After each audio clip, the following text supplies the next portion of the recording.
안녕하세요. 오늘은 다육이 처음 시작하시는 분들이 이 다육이만큼은 나중에 키웠으면 하는 까칠한 다육이 몇 가지를 소개해 드리도록 하겠습니다.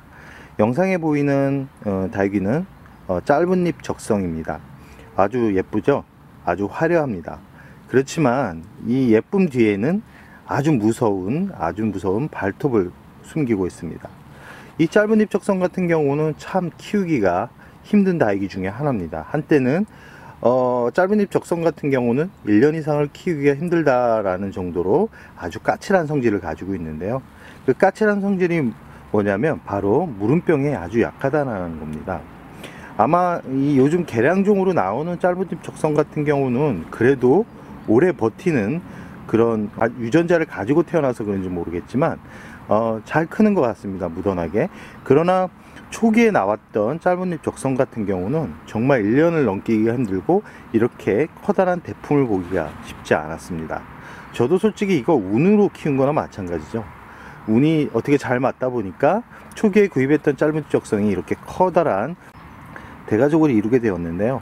이 짧은 잎 적성은 참 우리나라 습도가 높은 계절, 장마철이나 아니면 여름에 아주 취약한 그런 품종이기 때문에 다육이를 처음 시작하시는 분들은 조금은 생각을 해보고 구입하라고 말씀을 드리고 싶습니다.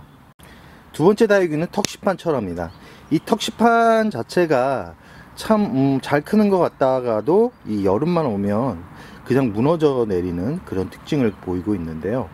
이 아무래도 줄기 부분이 그렇게 두껍게 형성이 되면서 자라는 품종이 아니기 때문에 이렇게 약간은 습도가 높다라고 생각을 하면 부분 물러서 내려앉는 그런 특징을 보이는 다육이 중에 하나입니다.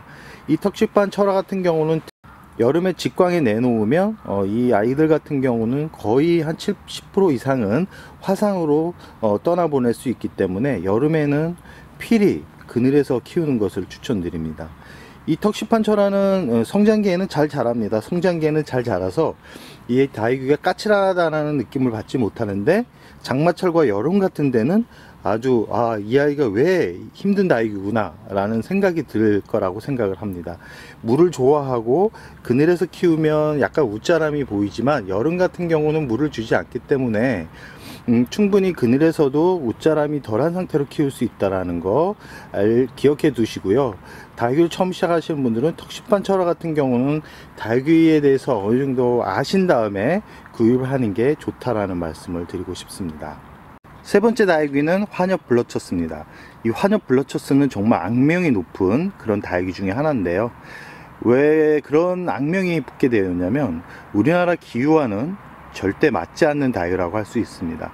특히 여름 같은 경우는 그냥 무너져 내린다라는 표현이 맞을 정도로 우리나라 습하고 더운 기후에 아주 취약한 부분을 노출했습니다.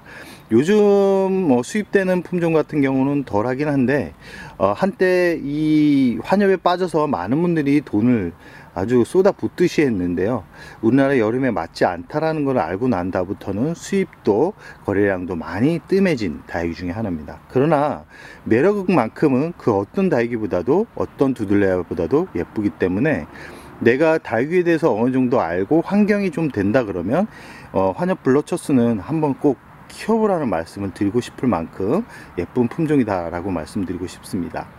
우리나라 여름에 아주 취약하기 때문에 저 같은 경우는 매해 환엽만큼은 참 성공하기가 쉽지 않았는데 그나마 유일하게 남아있는 이 환엽 같은 경우는 작년 12월까지만 해도 정말 처참하기 그지 없었습니다. 그러나 성장기에 접어드니까 이렇게 또 다른 모습을 또 보여주고 있네요. 올 여름이 오기 전에는 저 같은 경우는 그냥 뽑아서 신문지에 둘둘 말아서 보관할 생각입니다. 뭐 어차피 노출돼서 죽나 신문지에 둘둘 말아서 건조해서 죽나.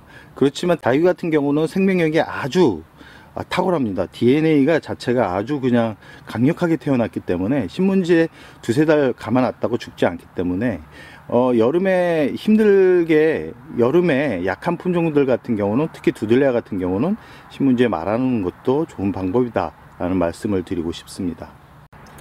네 번째 다육이는 아이보리입니다. 아이보리 같은 경우도 다육이를 처음 시작하시는 분들은 나중에 키워보라는 말씀을 드리고 싶습니다. 아이보리 또한 이 아주 매력적인 품종 중에 하나고요. 그러나 아이보리 같은 경우는 습하고 더운 것을 싫어합니다. 그리고 과도한 물주기도 그렇게 좋아하지 않는 그런 품종이고요. 한번 데미지를 받으면 절대 잎이 다시 펴지지 않는 아주 까칠한 다육이 중에 하나이기 때문에 물 관리를 아주 잘해야 되는 그런 품종 중에 하나라고 말씀드리고 싶습니다. 그렇기 때문에 아이보리만큼은 내가 다육이를 한 1년 이상 키워봤다 라고 생각이 드시는 분들한테 추천드리고 싶은 다육이고, 가격대는 많이 착해졌습니다. 예전에는 얼굴 하나당 10,000원 이상 거래가 되었던 적도 있는데요, 요즘은 이렇게 군생도 한 2, 3만원? 한 3만원은 넘게 줘야 될 것 같습니다. 3만원은 넘게 줘야지만 구입을 할 수 있기 때문에 뭐 가격적으로도 그렇게 뭐 크게 부담이 되지 않는 선에서 구입을 할 수 있습니다. 지금 이게 3, 4만원 정도 된다는 거는 이 아이보리가 이 줄기 부분이 거의 없습니다. 거의 땅바닥에 붙어 있는 다육이들이기 때문에 이렇게 줄기 부분이나 아니면 어느 정도 수영을 갖춘 애들 같은 경우는 3, 4만원, 높게는 5, 6만원까지 이렇게 거래가 되고 있는 것으로 확인되고 있습니다. 이 아이보리 아주 까칠합니다. 물을 좋아하는 것 같지만 물을 그렇게 습도가 높은 흙을 그렇게 좋아하지는 않습니다. 그렇기 때문에 대략 성장기에는 3.5주 간격으로 물을 주는 게 이 아이를 건강하게 키울 수 있는 방법이라는 거 기억해 두시면 좋을 듯 합니다. 5번째 다육이는 미니 당인입니다. 이 미니 당인 같은 경우는 정말 지저분하게 크는 다육이 중에 하나입니다. 그렇지만 이 지저분함만 어느 정도 해소한다 그러면 어떤 다육이보다도 화려한 모습을 감상할 수 있는데요, 이 미니 당이는 참 뿌리 내리기가 쉽지 않고 우선 이 습해지면 곰팡이병이 잘 오는 이 특징을 보여주고 있습니다. 아마 잎 겉부분에 뽀얀 백분 때문에 그런 현상이 벌어지는 것 같은데요, 이 미니 당인이 참 가격적으로도 메리트 있고 어느 정도 성장하면 참 예쁜 모습을 보여주고 있지만 다육이를 시작한 지 얼마 안 되신 분들은 이 다육이만큼은 좀 피했으면 하는 바람을 가져봅니다. 워낙 곰팡이병도 잘 오고 성장하는 뿌리 활착 시간이 아주 길기 때문에 다육이를 처음 시작하시는 분들은 미니 당인이 그렇게 맞는 다육이는 아니라는 생각을 해봅니다. 6번째 다육이 간도리스 철화입니다. 이 간도리스 철화 또한 참 키우기가 힘든 다육이 중에 하나인데요, 이 평상시에는 성장하는 단계에 있어서는 그렇게 어렵지 않습니다. 그러나 여름에 아주 취약한 다육이입니다. 기온이 높아지고 직광이 강해지면, 햇살이 강해지면 그냥 무너져 내리는, 그냥 잎이 타버리고 잎이 우수 떨어지는 그런 품종 중에 하나고요. 물을 그렇게 좋아하는 것 같지는 않습니다. 물을 그렇게 좋아하지 않기 때문에 게으른 분들이 키우기에는 좋을 듯 한데, 이 여름에 아주 취약한 다육이라고 할 수 있습니다. 여름 같은 경우는 그늘에서, 이 간도리스 철화 같은 경우는 100% 그늘에서 키워야지만 건강하게 키울 수 있다는 거 꼭 기억해 두시기 바랍니다. 또한 이 2년 단위로, 늦어도 2년 단위로 뿌리를 손질해서 키우는 게 이 다육이를 건강하게 키울 수 있다는 거 또 기억해 주시기 바랍니다. 끝으로 라우이에 대한 이야기를 해볼 겁니다. 라우이 같은 경우도 참 까칠한 다육이 중에 하나인데요, 참 성장을 할 것 같으면서도 성장을 하지 않는 그런 다육이 중에 하나입니다. 라우이 처음 키우신 분들은 좀 생각을 해보고 구입하는 게 좋고요. 이 라우이 자체가 성장이 그렇게 빠른 편은 아닌데 그렇다고 또 성장이 더딘 편도 아닙니다. 이 라우이는 물을 성장하는 단계에는 3주 간격으로 주는 게 좋고요, 이 처음부터 커다란 라우이보다는 작은 라우이로 이렇게 구입을 해서 이 다육이의 특징을 알아가는 게 우선 중요하다고 봅니다. 가격대는 많이 낮아졌기 때문에 그렇게 뭐 구입을 하는 데는 어렵지 않지만 다육이를 한 1년 이상 키워 보시고 난 다음에 이 아이의 매력을 느껴보는 것을 추천드립니다. 그럼 오늘의 영상 여기서 마무리할까 합니다.